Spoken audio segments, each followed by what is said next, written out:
बिस्मिल्लाहिर्रहमानिर्रहीम। अस्सलाम वालेकुम डियर स्टूडेंट, उम्मीद करता हूँ आप सब खैरियत से होंगे। I am Mohammad Shahbaz. आज से हम एक लेक्चर सीरीज स्टार्ट करने जा रहे हैं क्लास 8 की मैथमेटिक्स पे। इस लेक्चर में हम डेफिनेशन सीखेंगे सेट्स की। ये वाला वीडियो मेरा क्लास 6 और 7 के स्टूडेंट्स के लिए भी हेल्पफुल है। तो हम अपने लेक्चर को स्टार्ट करते हैं। सेट्स की डेफिनेशन स्टूडेंट्स मैंने लिख दी है वाइट बोर्ड पर, आपको नज़र आ रही होगी, जो कि इसकी डेफिनेशन है collection of well defined and distinct objects.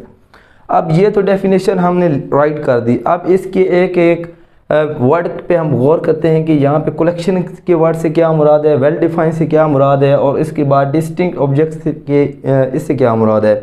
तो फर्स्ट ऑफ ऑल जो पहला वर्ड आया है हमारी डेफिनेशन में सेट्स की, वो वर्ड आया है कलेक्शन का। तो हम थोड़ी सी डिस्कशन कर लेते हैं कलेक्शन की। देखिए मेरे पास ये एक मार्कर है, अगर मेरे पास 3-4 मार्कर और हो जाएं तो मैं क्या कहूँगा उस चीज़ को कि ये हमारे पास क्या है, कलेक्शन है किस चीज़ की, मार्कर की। इसी तरह क्लास में स्टूडेंट्स बैठे हैं, बहुत सारे बैठे हैं, तो उनको हम क्या कहेंगे कि ये कलेक्शन है किसका, स्टूडेंट्स का।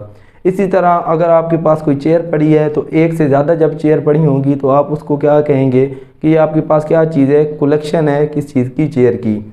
फॉर एग्जांपल आपके पास एक फ्लावर है, आपके पास और भी बहुत से फ्लावर आ जाते हैं, तो आपके पास वो क्या हो जाएगी, एक कलेक्शन हो जाएगी। और किस चीज़ की कलेक्शन हो जाएगी, फ्लावर्स की। तो उम्मीद है ये वर्ड आपको इजीली समझ में आ चुका होगा कि कलेक्शन का वर्ड यहाँ पे हमारे लिए क्या था। आगे जो दूसरा वर्ड है हमारे पास, वो क्या चीज़ है, वेल डिफाइंड। इस पे हम बड़ी डिटेल में डिस्कशन करेंगे अभी कि ये वेल डिफाइंड आखिर क्या चीज़ है। स्टूडेंट्स, वेल डिफाइंड ऐसी कलेक्शन को कहते हैं जिसमें तमाम लोगों की राय सेम हो। एक दफ़ा दोबारा सुन लें, वेल डिफाइंड एक ऐसी कलेक्शन को कहते हैं जिसमें तमाम लोगों की राय सेम हो। फॉर एग्जांपल मैं अगर आपसे पूछूं कि collection of fruits that are good in taste, कि आप मुझे ऐसा कलेक्शन बताएं फ्रूट्स का जो कि आपको अच्छे लगते हैं, आपके टेस्ट में पसंद है। तो आपके लिए वो वाले फ्रूट्स और होंगे, मे बी आपके दोस्त के लिए और होंगे, आपके पेरेंट्स के लिए और होंगे, मेरे लिए और होंगे। तो इसमें सब लोगों की राय सेम नहीं हुई, लिहाजा ये वाली जो collection of fruit that are good in taste ये वेल डिफाइंड नहीं हुई। इसी तरह अगर आपसे मैं पूछूं स्टूडेंट्स, आप मुझे टॉप 10 या टॉप 5 क्रिकेट बेस्टमैन के नाम बताएं, तो मेरे लिए और होंगे, मैं कुछ और क्रिकेटर के नाम बताऊंगा, आपके लिए कुछ और होंगे क्रिकेटर।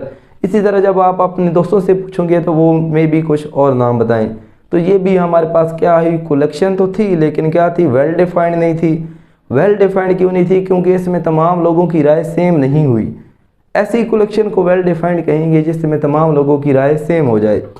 इसी तरह अगर आप कोई और एग्जांपल ले लें, अगर मैं आपसे पूछूं कि कलेक्शन बताएं ऐसे स्टूडेंट्स की that are good in mathematics, कि हमें ऐसे स्टूडेंट्स का कलेक्शन बताएं जिनका मैथ बहुत अच्छा है, तो मेरी नज़र में मेरे स्टूडेंट्स जो होंगे मैं उनका नाम बताऊंगा। किसी और के टीचर की नज़र में जो स्टूडेंट्स होंगे वो अपने स्टूडेंट्स के नाम बताएंगे कि ये वाले स्टूडेंट्स बहुत अच्छे मैथ में।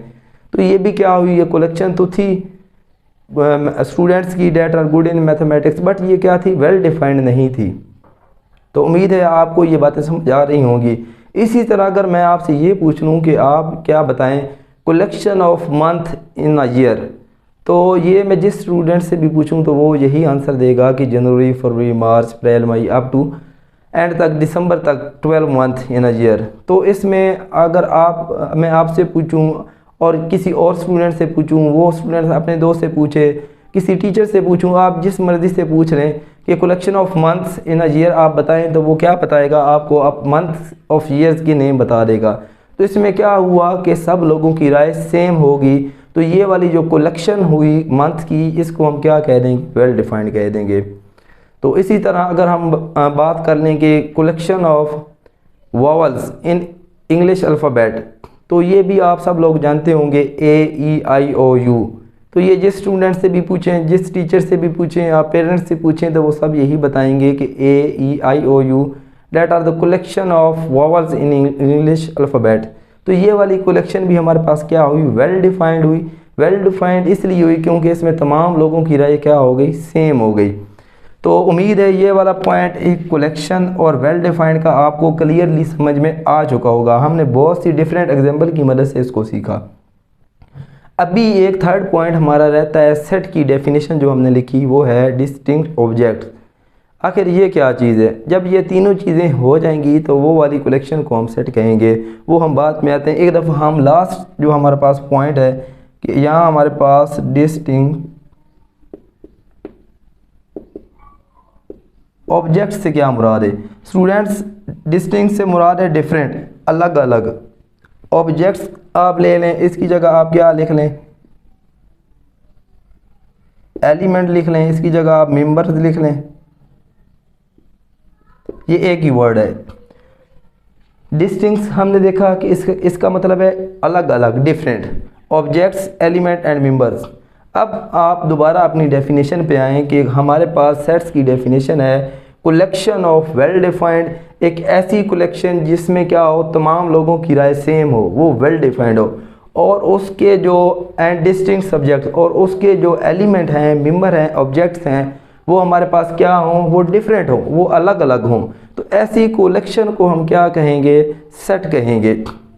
फॉर एग्जांपल अभी लास्ट हमने जो बात की कि set of vowels in English alphabet, तो वो हमारे पास क्या है, अगर हम उसको लिख लें कलेक्शन ऑफ वावल, सॉरी, अगर हम यहाँ पे ही लिख लें कि कलेक्शन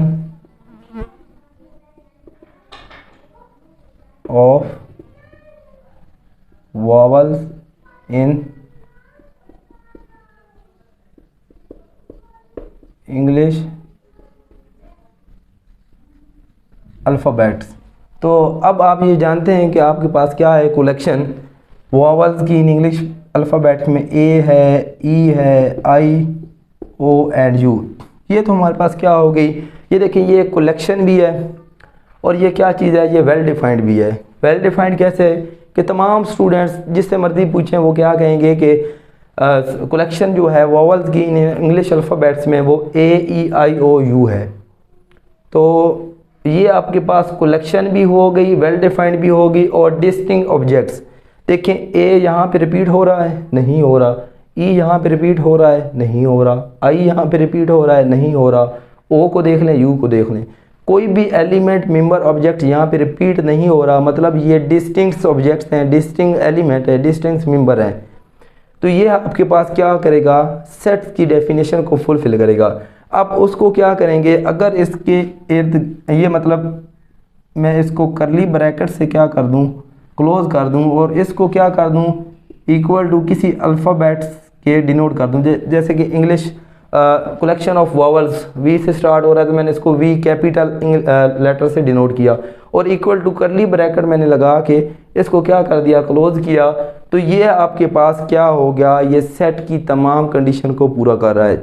इसमें स्टूडेंट्स देखें कलेक्शन भी है ये वाली, और ये कलेक्शन वेल डिफाइंड भी है, तमाम लोगों की राय सेम है कि हाँ जी set of vowels A, E, I, O, U ही हैं। और उसके बाद तीसरी जो कंडीशन थी हमारे पास डिस्टिंक्ट ऑब्जेक्ट्स, एलिमेंट और मेंबर। इन चीज़ को बेटा आप बोलते हैं ऑब्जेक्ट्स, मेंबर और एलिमेंट, ये एक ही नाम है। और उसको मैंने क्या किया, इक्वल टू करके कैपिटल लेटर से डिनोट किया वी से, और करली ब्रैकेट में इनक्लोज किया। तो ये हमारे पास क्या हो गई, सेट की डेफिनेशन हो गई। तो उम्मीद है ये वाले 3 पॉइंट आपको क्लियरली समझ में आ चुके होंगे। तो अब नेक्स्ट ये हमारा था लेक्चर 1। तो नेक्स्ट लेक्चर नंबर 2 में हम क्या सीखेंगे कि how a set is represented, कि सेट को रिप्रेजेंट करने के कितने मेथड हैं, उसको हम क्या करेंगे, अब डिस्कस करेंगे। तो अभी तक ये वाला वीडियो में किसी स्टूडेंट्स को किसी बात की समझ नहीं आई तो वो दिए गए कमेंट्स बॉक्स में SMS करके पूछ सकते हैं। तब तक दीजिए, अल्लाह हाफिज़।